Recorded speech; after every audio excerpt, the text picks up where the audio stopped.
Doctor, daremos inicio ya. Ya comenzó la transmisión vía Facebook. ¿Ya iniciamos? Sí, Ok, o que esperemos más a participantes. yo creo que hasta las 7:05 podemos esperar, para no... Ya, listo, ok, me parece genial.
Buenas noches, comunidad estudiantil IEEE. Vamos a dar inicio al webinar de desarrollo tecnológico de parques eólicos offshore para todos nuestros oyentes de la región 9, Latinoamérica y Europa. Les saluda Nils Villena, actual director de eventos técnicos del capítulo IEEE PESUNI. Como sabe, la IEEE PESUNI es el foro más grande del mundo para compartir los últimos desarrollos tecnológicos en la industria de energía eléctrica. En esta oportunidad, la Universidad Nacional de Ingeniería, con las siglas UNI de la ciudad de Lima, Perú, se suma una vez más a sus actividades con el siguiente webinar. Esto a cargo del doctor David Barreto Lara. Le damos paso a mi compañero Alejandro Granados. Buenas noches a todos. Les saluda Alejandro Granados, actual voluntario del IEEE PES UNI, y actualmente nuestro ponente, el doctor David Barreto, es bachiller en Ingeniería Naval por la Universidad Nacional de Ingeniería, doctor en Energética con énfasis en Energía Eólica Marina, magíster en Gestión e Ingeniería de Mantenimiento. Es investigador asociado visitante de la Universidad de la Reina de Belfast, bajo supervisión y orientación del doctor Majid Karimirat, uno de los principales investigadores del mundo en el área de las turbinas eólicas.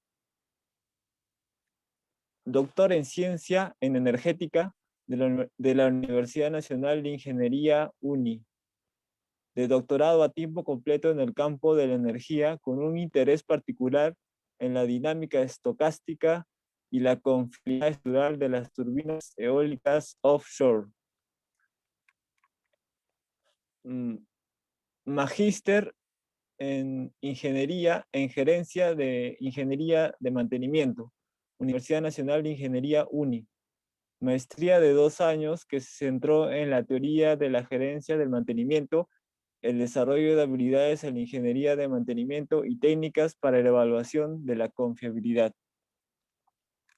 Realizó proyectos en auditoría de la gestión de mantenimiento preventivo de la central térmica Fénix, auditoría a los procesos de gestión del mantenimiento con el fin de determinar si la gestión de los principales aspectos relacionados con el mantenimiento era adecuada, identificando todos los puntos susceptibles de ser optimizados y proponiendo cambios organizativos para mejor rendimiento de todo el sistema de gestión de mantenimiento. Ante todo, bienvenido, doctor David Barreto. Adelante y puede empezar.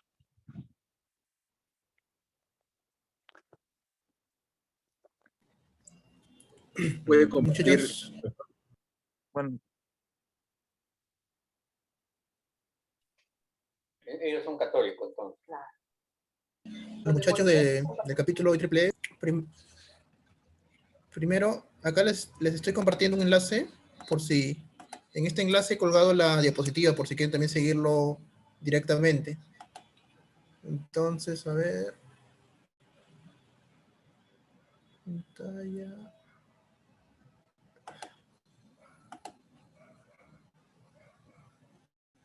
Ok. No sé si observan acá las diapositivas. Si me confirman. Sí, doctor, sí lo podemos visualizar. Solamente hay que agrandarlo.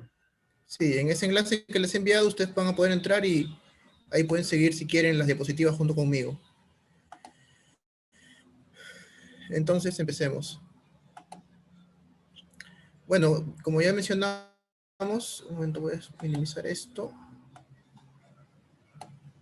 Como ya lo mencionaron, el tema que vamos a tratar es el desarrollo tecnológico de los parques eólicos offshore.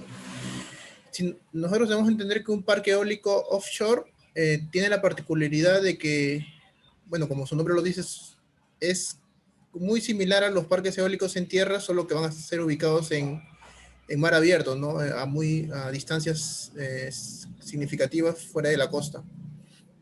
Entonces, para iniciar a analizar los parques eólicos, vamos a primero empezar a analizar cada cada una de las unidades como un solo elemento, ¿no? Y después se entiende que el parque va a ser el conjunto de todos estos elementos que van a inyectar energía hacia una red o hacia un sistema. Entonces empecemos con las generalidades. Lo primero que tenemos que tener en claro es de dónde viene la energía eólica. La energía eólica, aunque a muchos les parezca sorprendente, proviene del sol, es generada gracias al sol. Entonces, el patrón de comportamiento del viento va a ser generado básicamente por la diferencia en la cantidad de energía que es recibida del sol en las diferentes latitudes del globo terráqueo. Asimismo, no solamente va a influir eso, va a influir también la rotación de la Tierra. Y también el hecho de que hay zonas, que ahorita vamos a ver en una figura, hay zonas que se consideran como celdas, de tal forma que la dinámica del viento va a estar circunscrita a esa zona, y en algunos casos puede pasar de una zona a otra. Y también, bueno, va a estar afectada por la propia dinámica de la Tierra, ¿no? Donde va a influir el tema de la temperatura y el tema de la presión del aire. Finalmente, también un efecto conocido, que es el efecto Coriolis, va a complicar más aún este estudio del viento.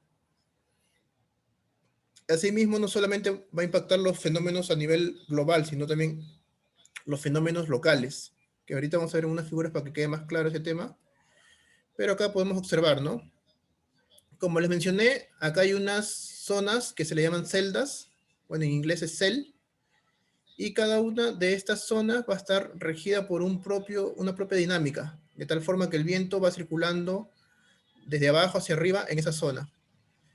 En algunos casos, cuando se produce un salto de una zona a la otra, y se producen lo que ya conocemos como algunas de estas características meteorológicas, como los tornados o las zonas de alta y baja presión.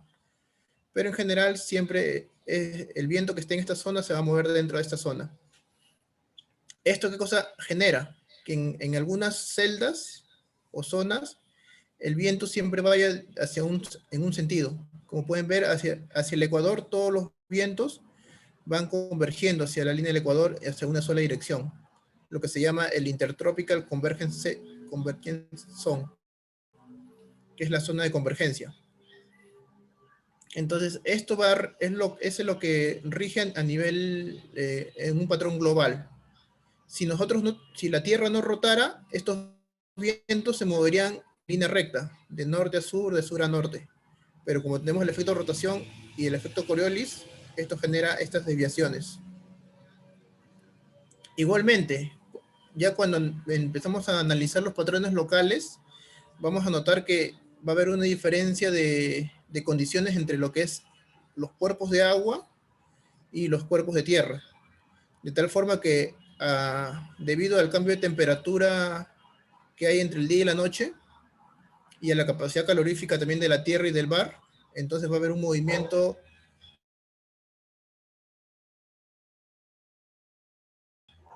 cíclico, de tal forma que es presión y de tal forma que genera un ciclo.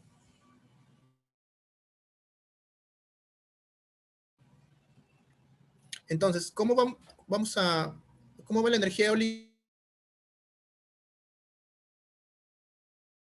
a nivel mundial? Esto lo he sacado de este reporte, todavía no está publicado, no me he fijado, pero en ese reporte, digamos que se resume el avance de la energía eólica a nivel mundial.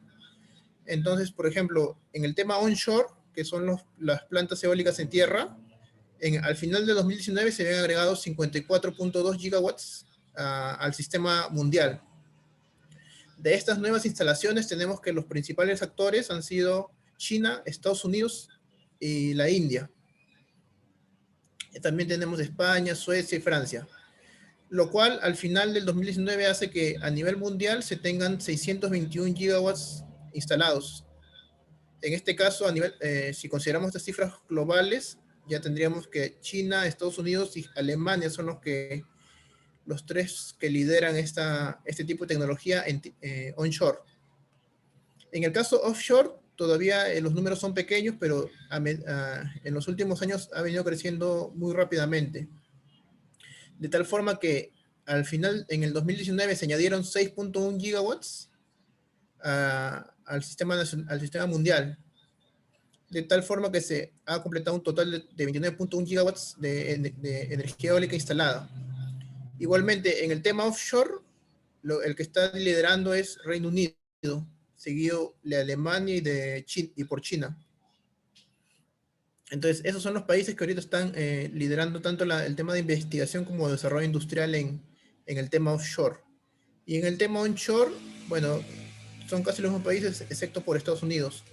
Aunque Estados Unidos también, ahora último, ha estado emitiendo ya algunas leyes o regulaciones que buscan impulsar el desarrollo de la energía offshore en Estados Unidos.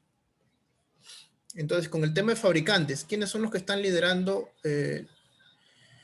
la tecnología de turbinas eólicas a nivel mundial? Tenemos siempre en primer lugar a Siemens Gamesa, después a Vestas y a Envision. Aunque también poco a poco está creciendo la cuota de General Electric. Y hay otra más que no me acuerdo, que está especializada en turbinas eólicas de tierra. Ahora, en el tema offshore, una de las principales debilidades que hay en los parques eólicos en tierra es la capacidad de soportar la capacidad del terreno para soportar grandes estructuras. Sin embargo, cuando uno se va al mar, ya uno tiene una mayor capacidad para instalar turbinas eólicas más grandes. Si ustedes pueden hacer un símil o una analogía, por ejemplo, en el mar tenemos inmensos barcos, por ejemplo, ¿no? Entonces, el tema de la capacidad que tiene el mar para soportar mayor peso hace que se pueda optar por incrementar la capacidad de las turbinas. De tal forma que, como pueden ver en la figura, desde el 2010 empezaron con estas turbinitas de 90 metros de diámetro del rotor, hasta ya llegar, miren, hasta 230. Estas turbinas son tan enormes que ya el tema del cimiento ya es un tema crítico, ¿no? Porque esas turbinas tan inmensas podrían hacer fácilmente colapsar esta zona que va a soportar casi todo el peso combinado del viento y del propio peso de la gravedad. Actualmente nosotros estamos por esta zona de desarrollo entre el 2016 y 2021, que estamos en turbinas de entre 8 y 12 megawatts.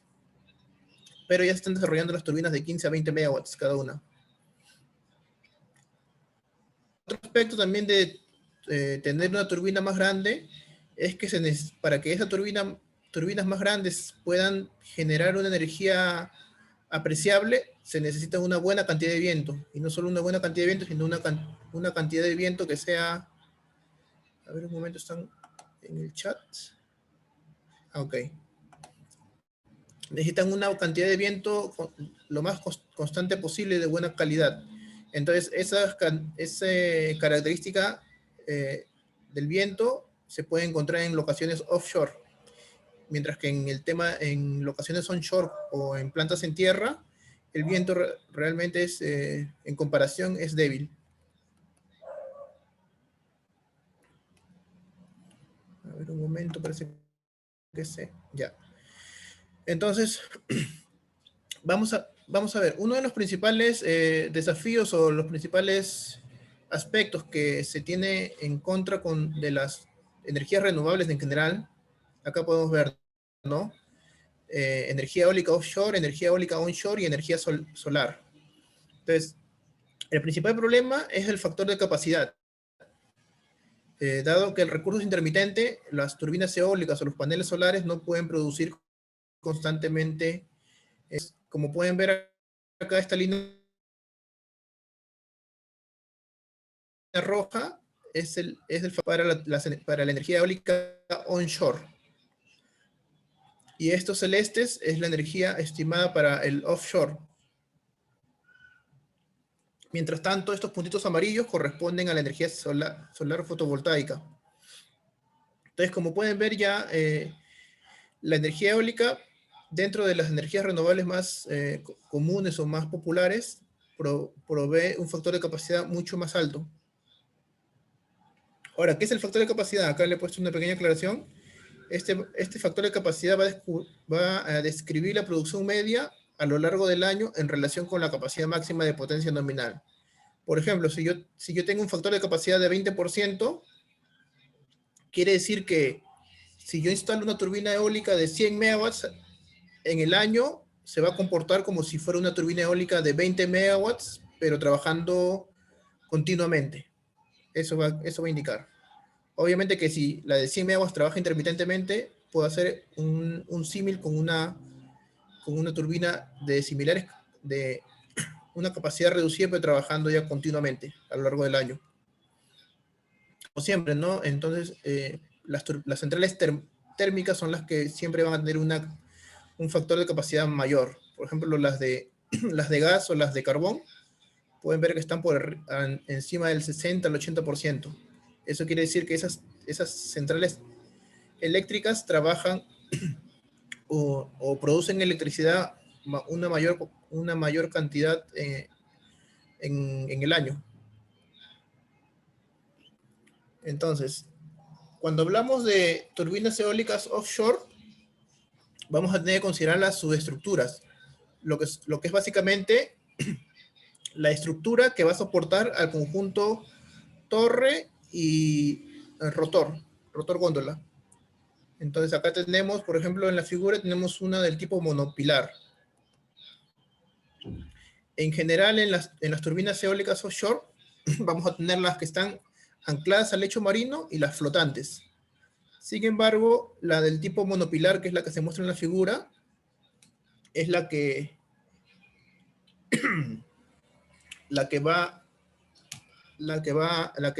es más adoptada en la mayoría de proyectos a nivel mundial. Tenemos también otros tipos de subestructuras, pero en menor cantidad. La selección de del tipo de subestructura va a ser muy importante en un tema de costos, porque mientras más compleja sea la estructura, más va a costar. Y si cuesta más tiempo va a demorar el retorno de la inversión. Entonces acá tenemos más ejemplos, ¿no? Acá tenemos una turbina eólica de tierra, una turbina eólica ya del tipo monopilar que está anclada al lecho marino, una ya con otro tipo que se llama Gravity Base Foundation o Tripile también, y acá hay una flotante anclada también a través de cables. Acá tenemos otros tipos de turbinas eólicas con otros tipos de subestructuras. Y bueno, cada subestructura va a estar determinada por la profundidad a la que queremos trabajar. Mientras nosotros vamos más lejos de la costa, nosotros vamos a encontrar un viento más fuerte y más constante a lo largo del año. Sin embargo, a medida que yo me alejo, la profundidad del mar también va a incrementarse, por lo cual va a requerir unas consideraciones de ingeniería más desafiantes.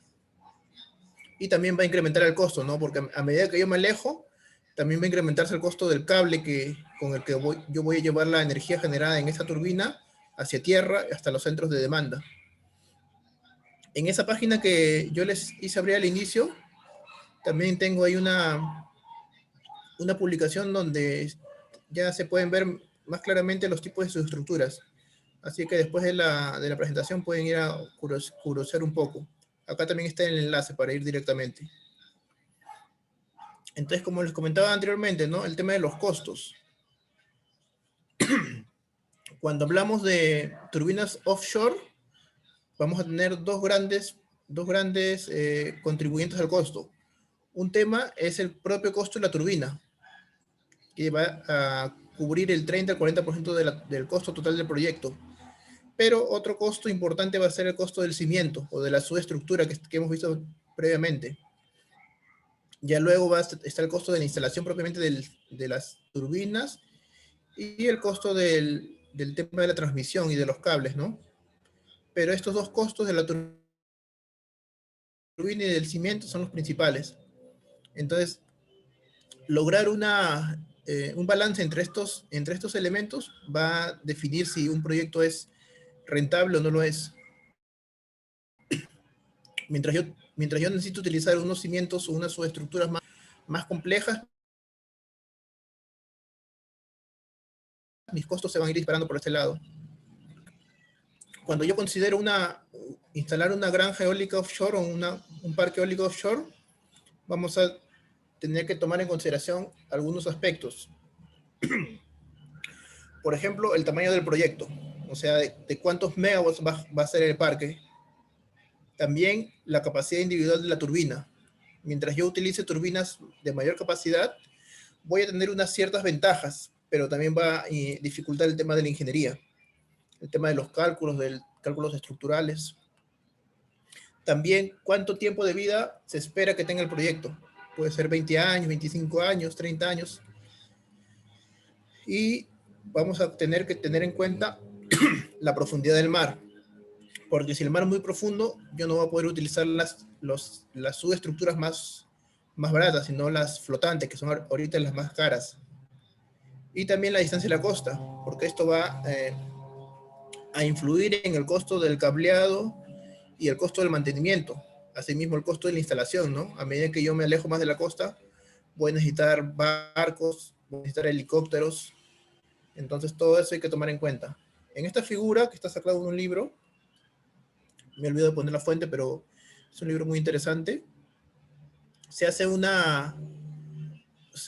así gráficamente se da una idea de cómo va variando los costos de inversión con respecto a la profundidad del mar y la distancia de la costa.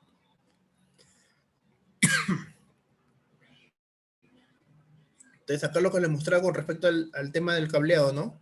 A medida que yo me alejo de la costa, voy a necesitar más cables, una mayor longitud. Y de tal forma que voy a tener este tipo de arreglos. Todas las turbinas van a conectarse a un punto central, una subestación offshore. Esa subestación offshore va a conectarse a otra subestación en tierra. Y luego vamos a tener una subestación de control que va a conectar directamente a la red. Y adicionalmente yo también puedo tener conectarme con una granja eólica onshore. Entonces, si alguien tiene más curiosidad, entonces les recomiendo esta publicación de la Agencia Internacional de Energía, donde acá básicamente hacen el resumen de cómo está yendo este tipo de energía en el mundo. Realmente es muy interesante, el único problema es que está en inglés, pero con un poco de paciencia se puede entender. En realidad es muy gráfica, así que no debería haber ningún problema que cualquiera, aunque no sepa inglés, lo logre entender. Entonces, pasamos a la segunda. Una vez vino acá. ¿Aló? ¿Están hablando, creo? Sí, fue un error, creo, además. Ah, ya. Entonces, vamos a la parte 2, que son los aspectos de ingeniería. Entonces, básicamente, la turbina eólica en sí es la parte que se llama góndola. Góndola, o también la góndola es esta parte que parece como una cápsula y que de acá los álabes, junto con este hub, se llama el rotor. Entonces, el rotor góndola es básicamente todo lo que es la parte de la turbina. Dentro de esta góndola, uno va a encontrar el rotor, que es como les dije, ¿no? el hub o el central con los álabes, un sistema de transmisión, un generador, una interfase de control de potencia de electrónica de potencia, un transformador y una conexión o el cable que va a conectar a la red. Entonces acá podemos ver mejor la disposición interna. Entonces, en las turbinas eólicas de gran capacidad o de una ingeniería ya más avanzada, vamos a tener este pequeño sistema acá en la base, no sé si lo pueden ver, donde dice Yaw Motor, Yaw Drive. Este sistema va a hacer que la góndola gire de acuerdo a la dirección del viento. Asimismo, dentro del hub va a haber, o de esto que está señalado como rotor, va a haber un pequeño sistema que se llama el pitch system. Este pitch system se encarga de que los álabes cambien su ángulo de ataque. Entonces va a hacer que este álave gire sobre su propio eje, de tal forma que va a tener un efecto de... este system está controlado por un sistema controlador, que más adelante vamos a ver para qué sirve este sistema controlador. Pero ese sistema controlador va a censar el viento, va a censar la dirección y va a determinar qué ángulo debe girar los álabes. Asimismo, tenemos acá un sistema de frenado, un sistema de caja de transmisión, tenemos el generador y, bueno, un anemómetro para siempre estar midiendo la velocidad del viento. Sistema de turbina eólica, bueno, en este caso offshore. Bueno, el onshore es similar, solo que va a ser más una simplificación del caso offshore, porque en el caso onshore ya no tenemos el tema del océano o del mar. Entonces eso simplifica mucho los cálculos. Entonces, cuando vamos a analizar una turbina eólica, tenemos que analizar varios aspectos que no pueden ser analizados cada uno por separado. En primer lugar, la aerodinámica, las cargas del viento, cómo se comporta el viento, cómo va a afectar la turbina eólica y su desempeño. Vamos a tener que considerar la hidrodinámica, las cargas del mar sobre esta estructura. Asimismo, el tema de las acciones de control van a generar también un cambio en la dinámica del sistema. Porque imagínense que ustedes van en un micro, este micro algunas veces puede acelerar, otras veces puede frenar o puede ir a una velocidad constante, ¿no? Entonces, cada vez que ocurre un cambio de estado, ustedes sienten, ¿no? que se van adelante o hacia atrás en el carro por el cambio en la dinámica del sistema. Entonces, con la turbina eólica es igualito. A medida que la turbina eólica empieza a moverse más rápido o empieza a frenarse, va a tener un efecto sobre la carga que él siente. Y finalmente también vamos a tener que considerar la dinámica estructural del sistema. Porque a medida que las cargas actúan sobre la turbina eólica, esa turbina eólica va a empezar por ejemplo, puede empezar a pandearse hacia un costado, hacia otro costado, puede empezar a vibrar, puede llegar hacia un sistema de resonancia si está mal diseñado. Entonces, todos esos aspectos hay que tomar en cuenta. Entonces, por ejemplo, cuando uno estos sistemas físicos los lleva a un sistema para simular, por ejemplo, esta es una figura del flujo de trabajo de un programa que se llama FAST, el cual yo he usado en mi tesis.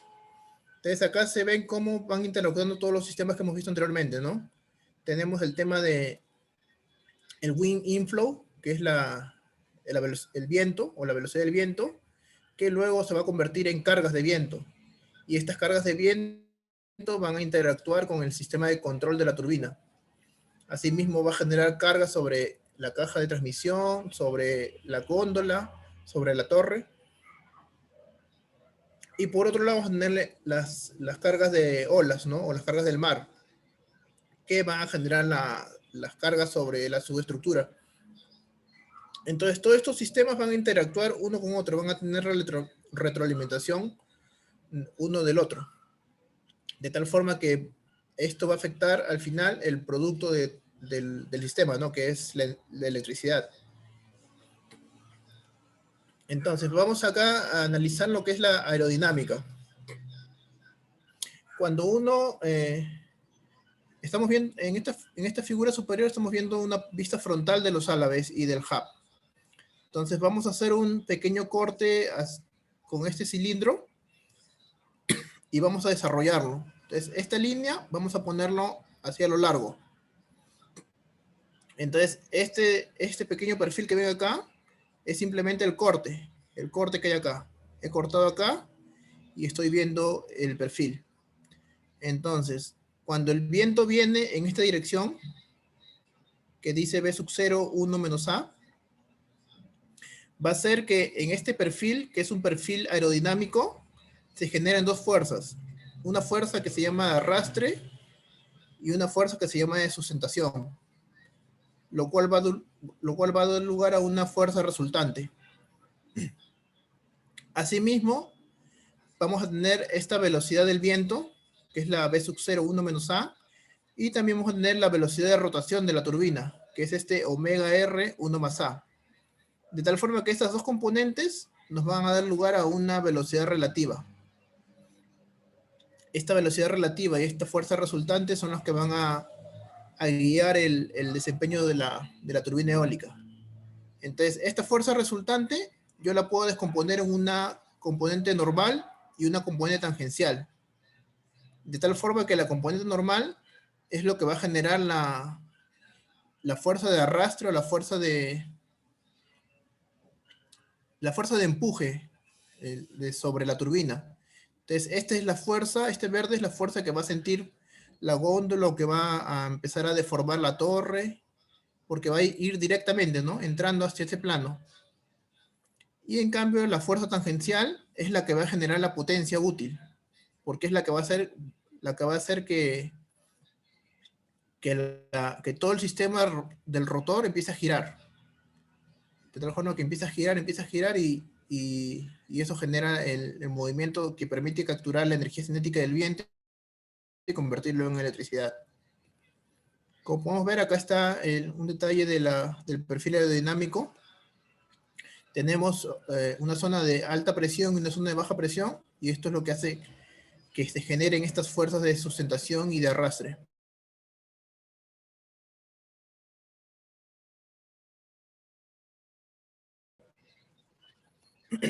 Al final, las turbinas eólicas ya de gran desempeño van a seguir estos sistemas, estos esquemas.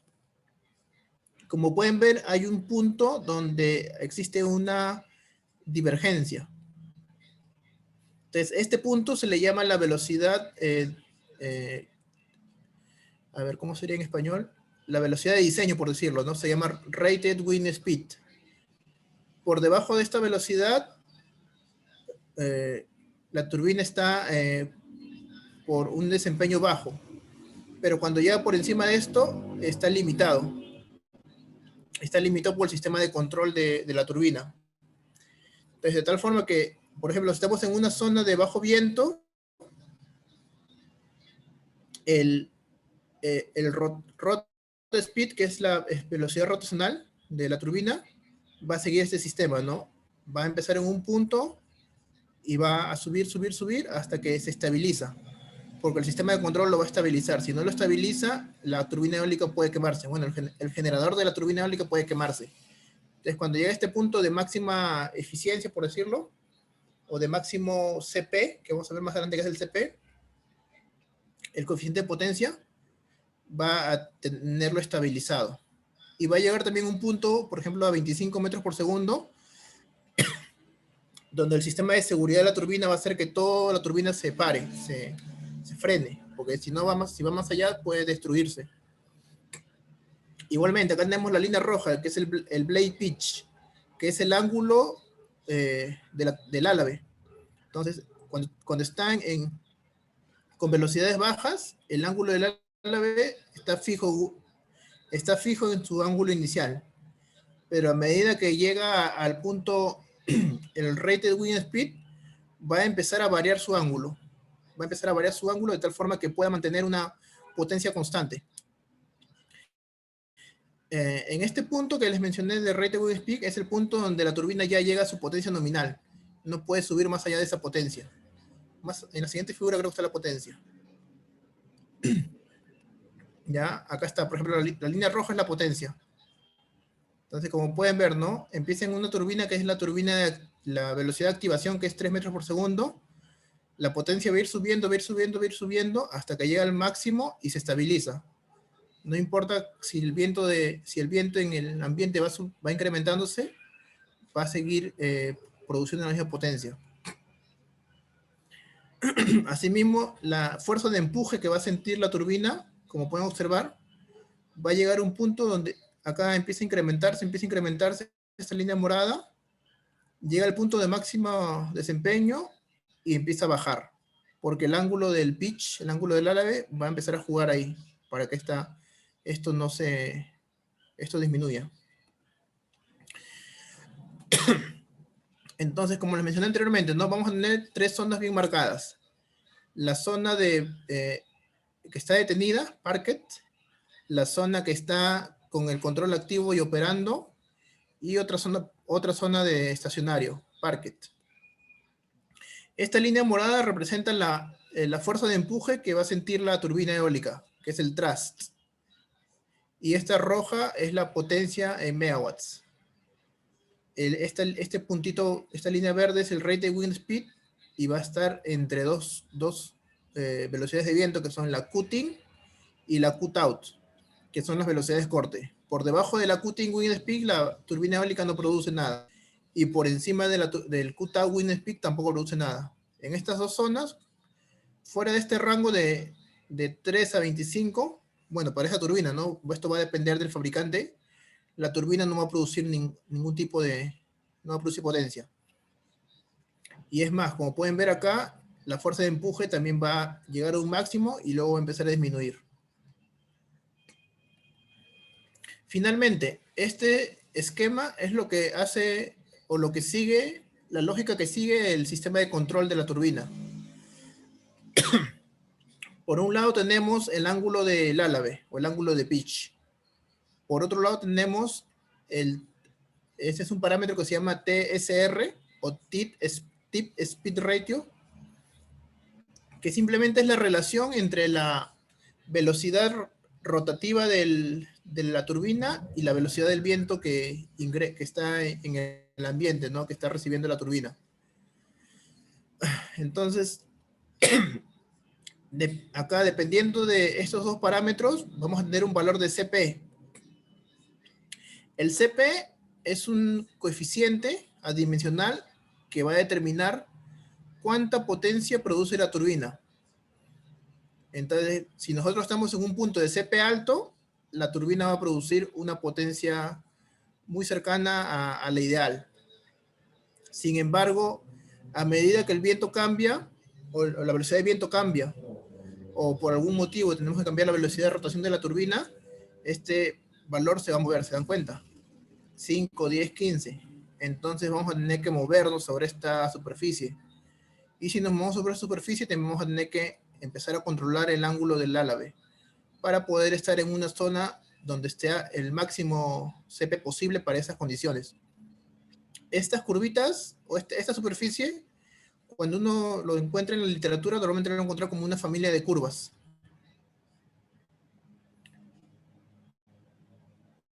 Pueden dejarlo como una familia de curvas en las tesis o en los libros. No lo va a encontrar de esta forma. Va a encontrarlo así en un plano XY y van a encontrar varias curvitas de este tipo. Así como pueden ver, como unas curvas de distribución normal. Y entonces, a ver un momento. Sí. Entonces ya, hemos visto las turbinas eólicas como un único componente. Sin embargo, si yo pongo varias turbinas en una zona, ya puedo tener una granja eólica. Sin embargo, acá va a surgir algunos problemas. Como pueden ver, miren, esta fotografía, vemos la turbina y vemos que detrás de la turbina se genera una estela, lo que se llama wake. En inglés se llama wake. Entonces, esta estela va a hacer que ya esa turbina que está delante puede captar la mayor cantidad posible de energía cinética del viento. Sin embargo, va a afectar a la turbina que está atrás y que está atrás de tal forma que si esta produce 100, la de atrás va a producir 50 y la de atrás 20 y 10. De tal forma que el desempeño total de la granja eólica va a ser disminuido. A eso se le llama el problema del layout. Entonces, uno, por ejemplo, puede decir, voy a posicionar mis turbinas de esta forma. Pongo 2 acá y después atrás pongo 3. De tal forma que si viene el viento, entonces esta turbina no va a afectar a las de atrás. Sin embargo, cuando el viento cambie por unos cuantos grados de dirección, pueden ver, empieza a bloquear todo el sistema. Entonces, ese es un problema que se profundiza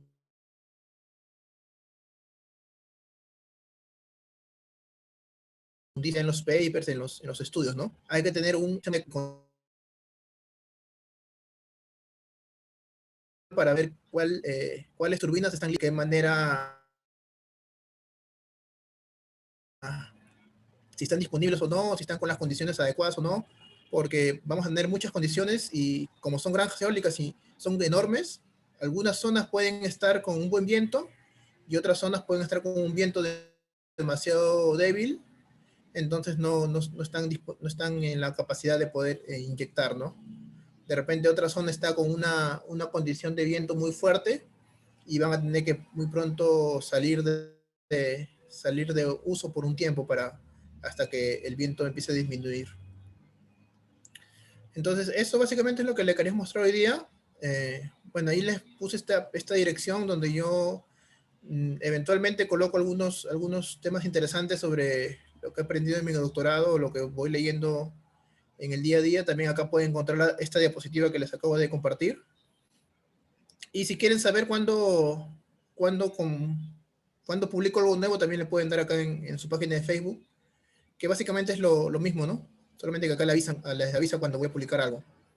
Y bueno, ahorita vamos a pasar a una sección de responder las preguntas, pero si en caso no se llega a responder su pregunta o falta el tiempo, acá también en este blog pueden dejar su pregunta en la parte de comentarios y yo con mucho gusto les voy a responder, ¿no? Si en caso no llegamos a responder todas las preguntas en este momento. Igualmente pueden, si gustan, agregarme al LinkedIn y con mucho gusto y podemos compartir algunas notas. Entonces, con eso terminaría y le doy paso a los compañeros de la sección del PES Uni para que continuar. A ver, déjenme saber. Listo.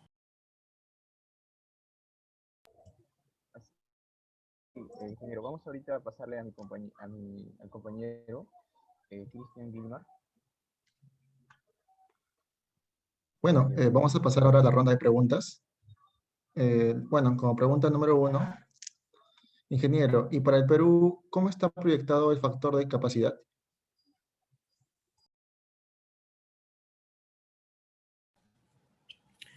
Bueno, el factor de capacidad en realidad va a depender mucho de la zona en la que tú vayas.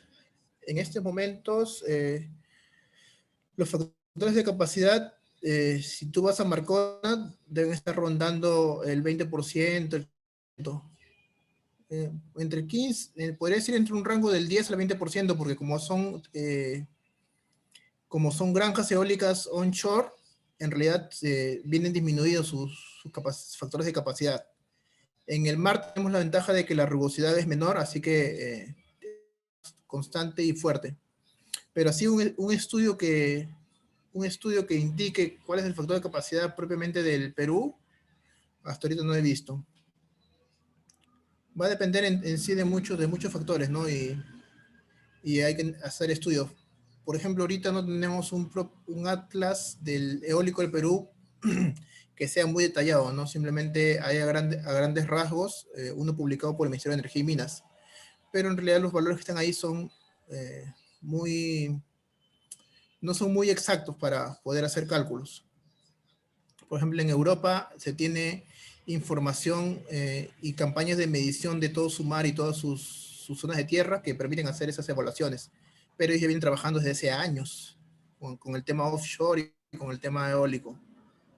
Entonces, en Perú estamos realmente un poco todavía relegados en ese aspecto. Ingeniero, como segunda pregunta sería, ¿cuál es la velocidad del viento mínima y máxima para las turbinas en el mar o maneja una velocidad constante? La velocidad del viento va a depender del fabricante de la turbina. En general, estas velocidades están dentro del rango de 3 metros por segundo como velocidad de inicio, hasta 25 metros por segundo como velocidad de corte superior. En general, una turbina un sitio, si uno encuentra un sitio con un viento de entre 8 a 10 metros por segundo en forma constante, va a ser una buena zona.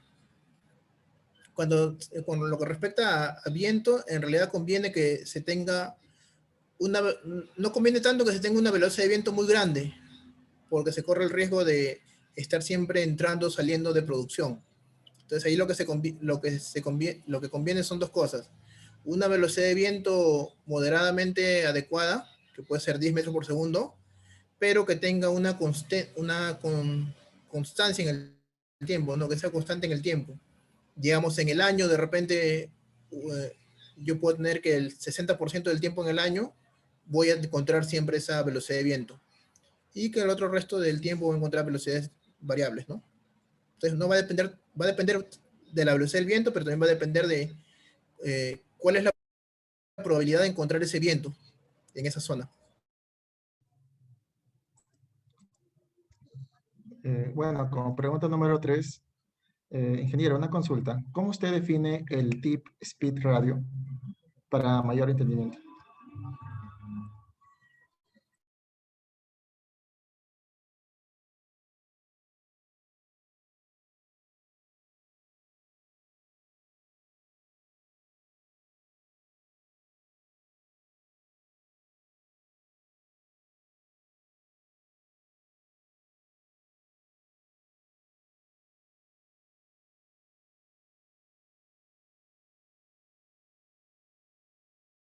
El TIG Speed Ratio, como lo menciona en...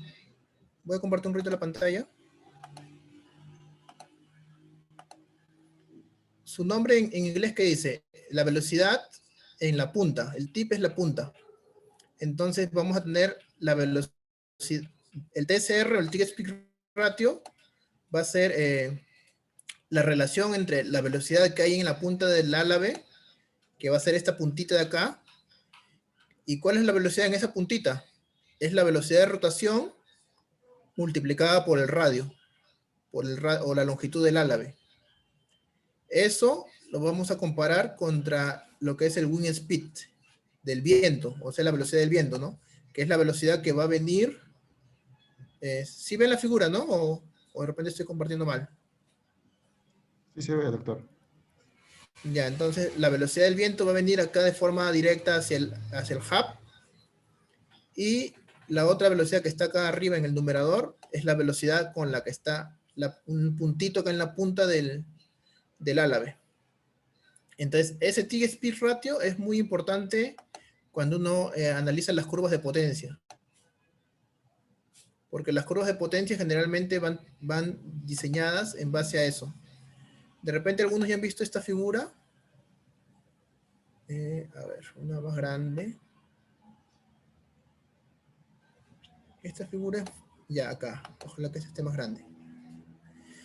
Entonces, dependiendo esta línea azul que ven acá es lo ideal. Teóricamente, en base al TIG Speed Ratio, uno va a llegar a estos valores de CP, el coeficiente de potencia.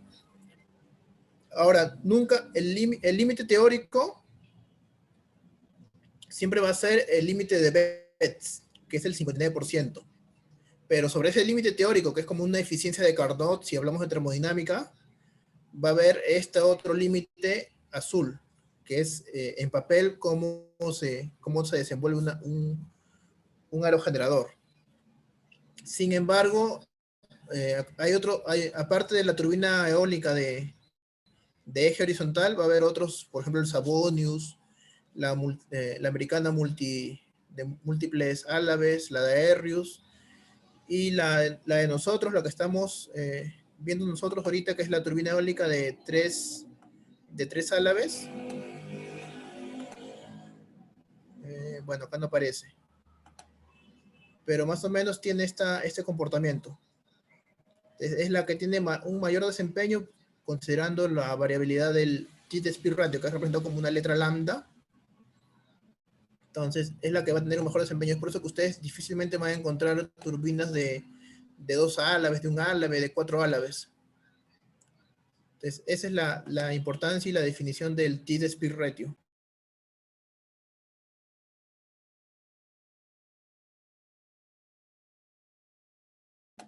¿Alguna otra pregunta?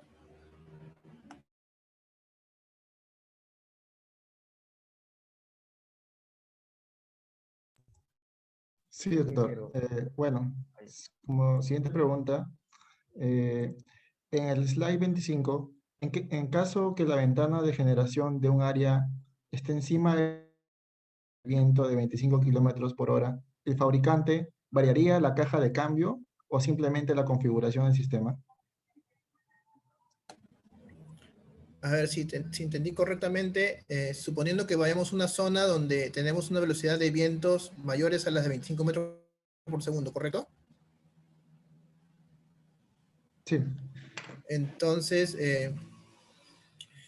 mira, para empezar, no es tanto la velocidad de viento que tengamos, sino cuánto tiempo esa velocidad de viento aparece durante el año.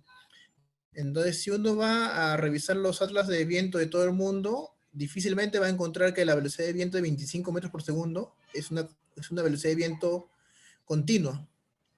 Entonces, el fabricante te puede diseñar para de repente un rango de 25 metros por segundo, pero tú como cliente no lo vas a comprar porque ese viento casi nunca te va a aparecer y no lo vas a poder utilizar como propiamente, ¿no? Puedes poner un generador de mayor capacidad, puedes ponerle un rotor especial, pero difícilmente vas a llegar ahí. Entonces, lo normal es que tú encuentres velocidades frecuentes con el valor de entre 8 a 12 metros por segundo. Es por eso que casi la mayoría de fabricantes en el mundo, sus diseños lo hace para ese rango de velocidades. Puede variar, ¿no? De repente alguno lo hace para una velocidad, una rated wind speed de 13, una rated wind speed de 15, pero difícilmente va a llegar a diseñarlo para que trabaje en un rango muy alto porque va a ser como, no sé, como que diseñes un auto de estos autos de carreras para llevarlo a una chacra, ¿no? O tenerlo siempre en el tráfico, porque difícilmente vas a encontrar ocasiones en que vas a poder usar toda su capacidad. Entonces, ¿está correcto? ¿Te queda claro o necesitas alguna aclaración más sobre ese punto? sí, doctor, todo claro. ¿Sí? ¿Alguna Bueno, más? como siguiente pregunta, actualmente, ¿en cuánto por ciento asciende el costo de instalación de una planta eólica offshore versus una planta eólica terrestre?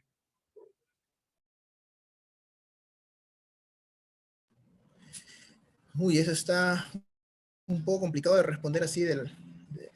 No, no tengo a la mano los montos. Sin embargo, a ver, déjame.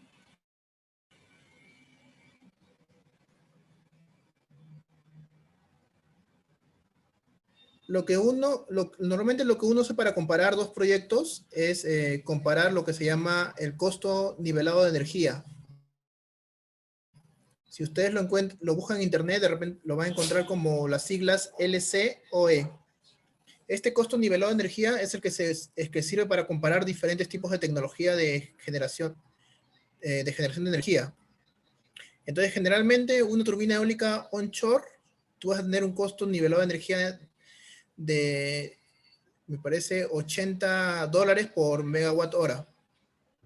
Sin embargo, cuando tú vas en offshore, eh, mm, debe estar en el rango de 120, 140.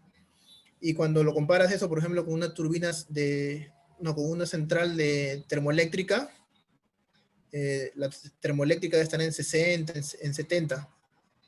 Entonces, con esa métrica tú comparas los diferentes tipos de fuentes o plantas de energía, de generación de energía. Entonces, ese es el rango de... Ahora, si tú lo quieres comparar entre su costo de inversión, no va a ser una métrica tan adecuada porque de repente una planta de eólica cuesta más, pero la zona en la que vas a instalar tiene un viento muy bueno, de buena calidad. ¿Qué quiere decir un viento de buena calidad? Que es un viento fuerte, digamos de 10, 12 metros por segundo, y que tiene una persistencia constante a lo largo del año. O sea, tú lo encuentras 80% de veces en el año, lo encuentras ese viento. Mientras que otra planta te puede costar más barato, pero con un viento muy pobre. Entonces, es por eso que no es bueno comparar solamente los costos de inversión o los costos de producción. Tú comparas los costos LCOE. Entonces, si buscas en internet, en Google Scholar, vas a encontrarlo así, ¿no? Por ejemplo, pones LCOE de turbina eólica, LCOE de central termoeléctrica, y ahí vas a darte cuenta que están dentro de unos rangos. Están más allá de esos rangos, entonces, por ejemplo, los que van a invertir ya no invierten porque está fuera del rango establecido a nivel mundial. Entonces, Doctor, aprovechando la última pregunta, y se tiene el tema para los permisos, el tema de la inversión, ¿es sencillo en nuestro país? O sea, para una planta eólica. Y por otro lado, si se tiene identificado a través de estudios en relación a nuestro mar, esos lugares con viento propicio para explotar, y si existe tal vez ya una experiencia exitosa en relación a la energía eólica en nuestro país.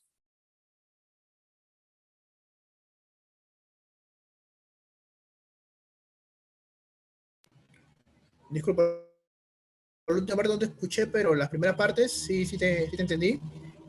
Con el tema de los permisos. La última, doctor, era si existe una experiencia exitosa de alguna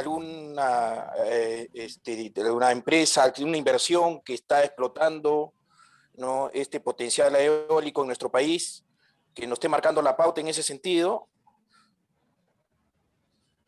Y también la pregunta era por el lado, si se habla de inversión, ¿cómo va la tramitología, ¿no? Sabemos que nuestro país es un país muy burocrático. Si se tiene esto, se ha facilitado las cosas, han habido cambios.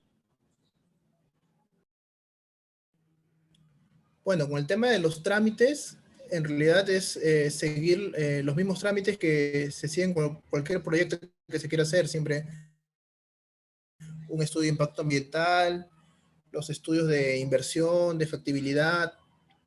Sin embargo, en el tema eólico, uno puede conseguir permisos temporales al inicio para poder empezar a hacer campañas de medición en la zona que uno quiere concesionar para su proyecto eólico, que eso es lo que muchas empresas ahora último están haciendo. Entonces, al inicio en nuestro país, el tema eólico nació por el tema de las subastas de energía.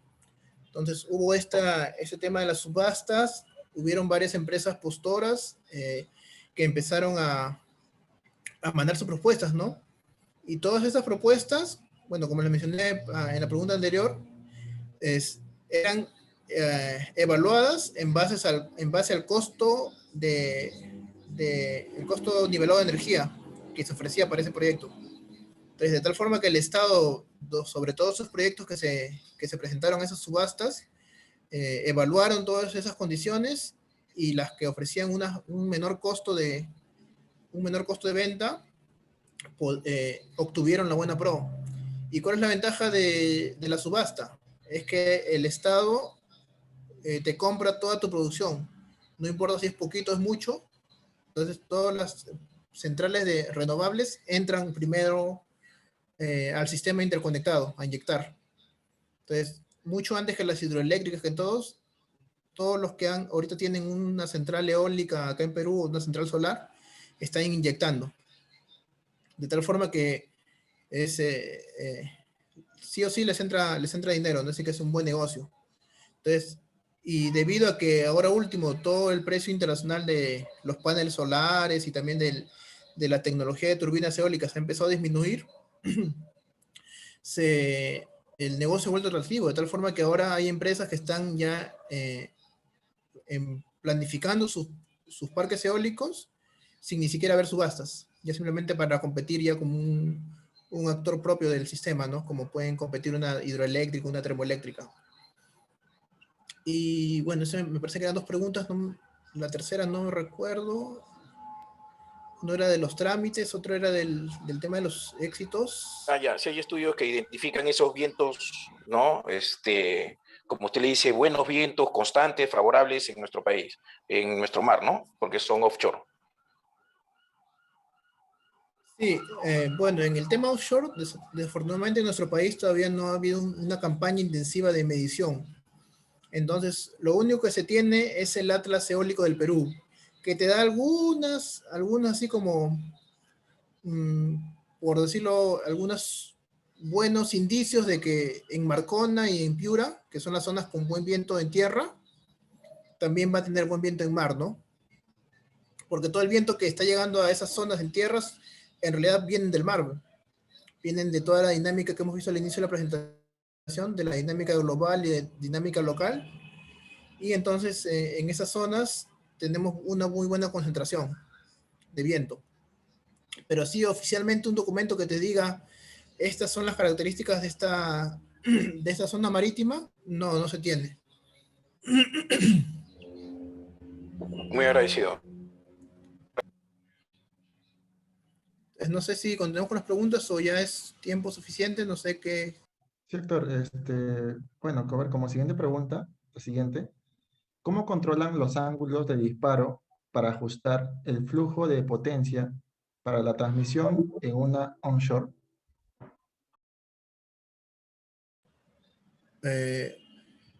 Ahí sí me agarraste.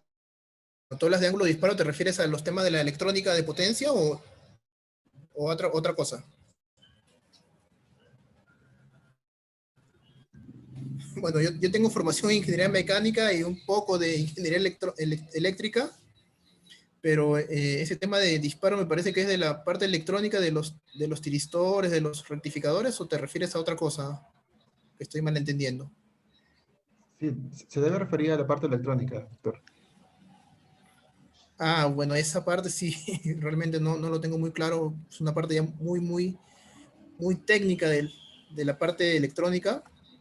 Pero bueno, como les mencionaba, un momento. En esta página, en este blog, que yo lo estoy haciendo, acá ven el enlace, ¿no? peruvian-marine-energy.blogspot.com. Entonces van a encontrar acá la presentación, y acá abajo también hay una zona de comentarios. Ahorita dicen no hay comentarios. Pero entonces, ahorita de repente no sé su pregunta, no sé responderle su pregunta, pero pueden dejar acá un comentario y yo me comprometo a investigarlo y les dejo una respuesta. Esa parte propiamente de la electrónica ahorita no la tengo así claro, pero sí te puedo averiguar. Porque no la entiendo todavía muy bien a qué se refiere con el ángulo de disparo. Debe de referirse al tema del de los circuitos electrónicos del sistema. Sí, Héctor, ya para finalizar la última pregunta, sería, ¿qué software de diseño de parques eólicos onshore y offshore tienen el mejor modelamiento y precisión para el desarrollo de este tipo de proyectos?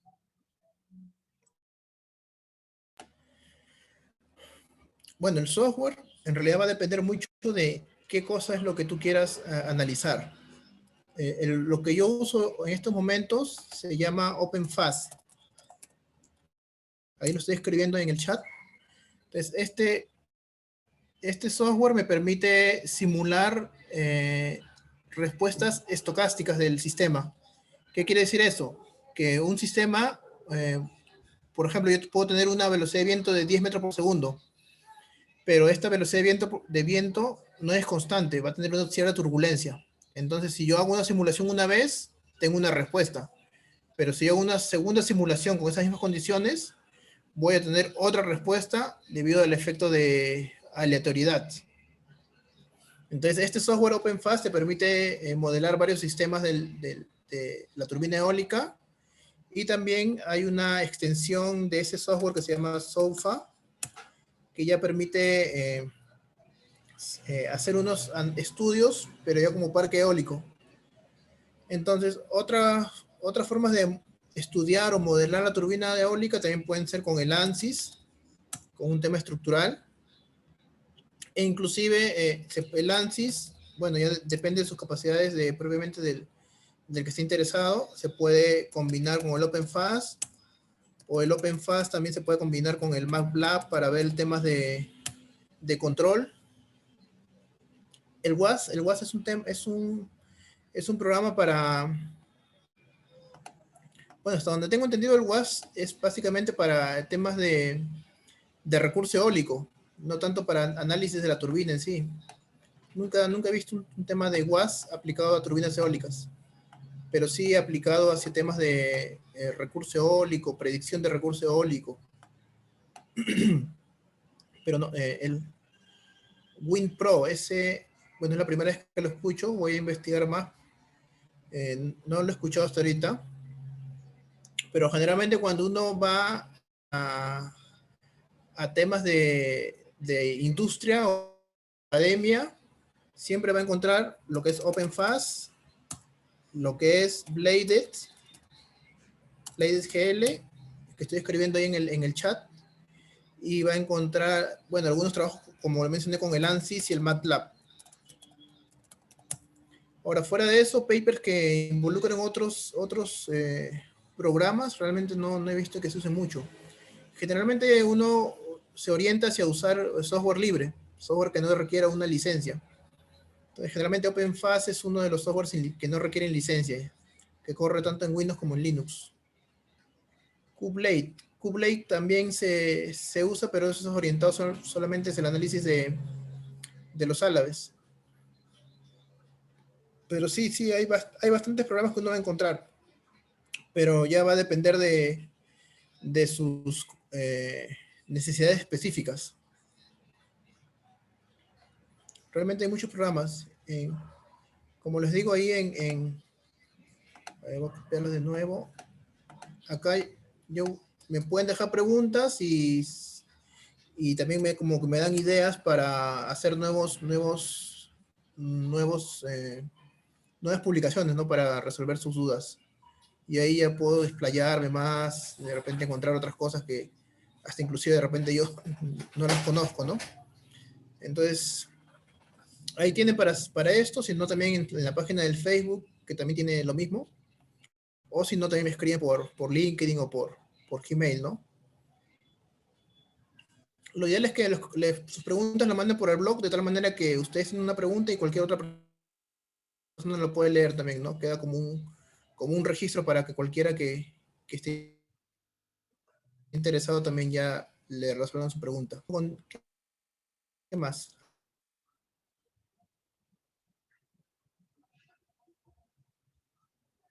¿Segunda Bueno, pregunta? muchas gracias, estimado doctor David Barreto. Yo, Cristian Huanca, actual voluntario del capítulo IEEE SUNY, y de parte del capítulo, estamos sumamente agradecidos por compartir sus conocimientos a la comunidad estudiantil y profesional acerca de los parques eólicos offshore. También agradecemos por su asistencia a la comunidad de América, Europa y otras partes del mundo que nos están oyendo y les esperamos en nuestros próximos eventos. Asimismo, doctor David Barreto, nos gustaría poder tomarnos una foto grupal con todos los asistentes. No sé si pueden activar la cámara todos los asistentes para una foto grupal junto con el doctor.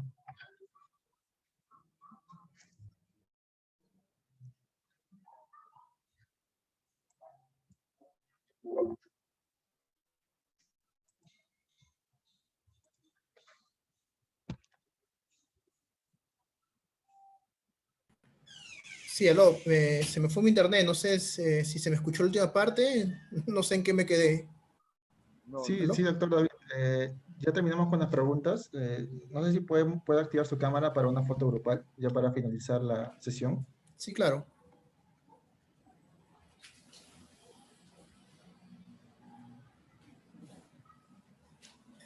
Janils, a ver.